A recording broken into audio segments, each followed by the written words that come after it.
ఈ వేదిక మీద నలుగురు న్యాయవాదులు, మా లీగల్ సెల్ డిస్ట్రిక్ట్ ప్రెసిడెంట్ గారు, అదేవిధంగా మిగతా వారు పోలీస్ స్టేషన్లో తమ పోలీస్ స్టేషన్లో కంప్లైంట్ ఇచ్చిన వారు అందరం కలిసి ఈ మీడియా సమావేశాన్ని ఏర్పాటు చేశాం.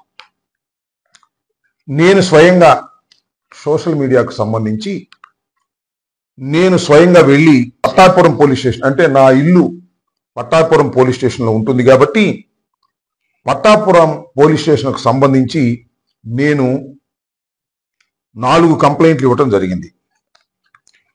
నేను స్వయంగా నేనుగా వెళ్ళి నా మీద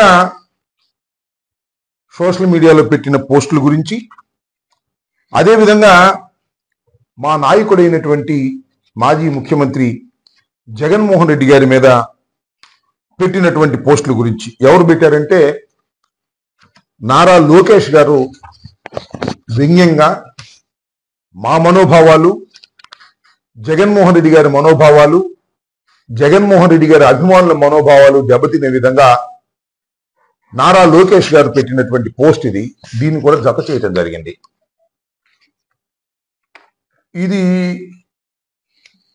ఇది కూడా సజ్జా అజయ్ అంట, ఆయన కూడా జగన్మోహన్ రెడ్డి గారి మీద పెట్టినటువంటి పోస్ట్. అదేవిధంగా ఇలా వరుసనే స్వాతి రెడ్డి, రెడ్డి కాదనుకోండి, రెడ్డి స్వాతి రెడ్డిగా చలామణి అవుతున్నా ఆమె. అదేవిధంగా అజయ్ చౌదరి, ఈయన కూడా జగన్మోహన్ రెడ్డి గారి మీద పెట్టినటువంటి పోస్టు. ఇట్లా ఈ సోషల్ మీడియాలో వారు మా మనోభావాలు దెబ్బతినే విధంగా పెట్టినటువంటి పోస్టులను కోట్ చేస్తూ కౌండిన్యా అంట, జగన్మోహన్ రెడ్డి గారికి దండేసి ఉన్నాడా పోయాడా అనేటువంటి పద్ధతుల్లో ఆయన పెట్టినటువంటి పోస్టు.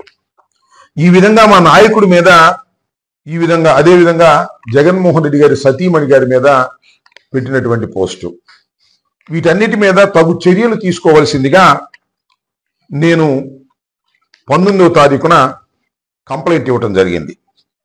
దానితో పాటు నా మీద స్వయంగా నా మీదే కొన్ని పోస్టులు పెట్టినటువంటి సందర్భం.